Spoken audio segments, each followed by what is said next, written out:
mabuting balita ng ating Panginoon ayon kay San Marcos. Puri sa iyo, Panginoon. At nagsalita si Pedro, tingnan po ninyo, iniwan namin ang lahat at kami sumunod sa inyo.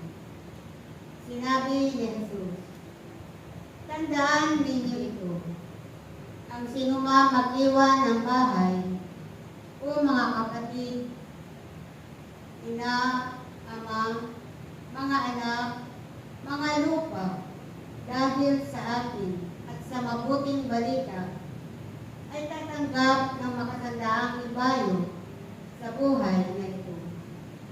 Mga bahay, mga kapatid, mga ina, mga anak, at mga lupa, ngunit may kalakip na pag-uusig, at sa kabilang buhay ay magkakaroon ng buhay na walang hanggan. Ngunit maraming nauuna na magiging huli, at maraming nahuhuli na magiging una.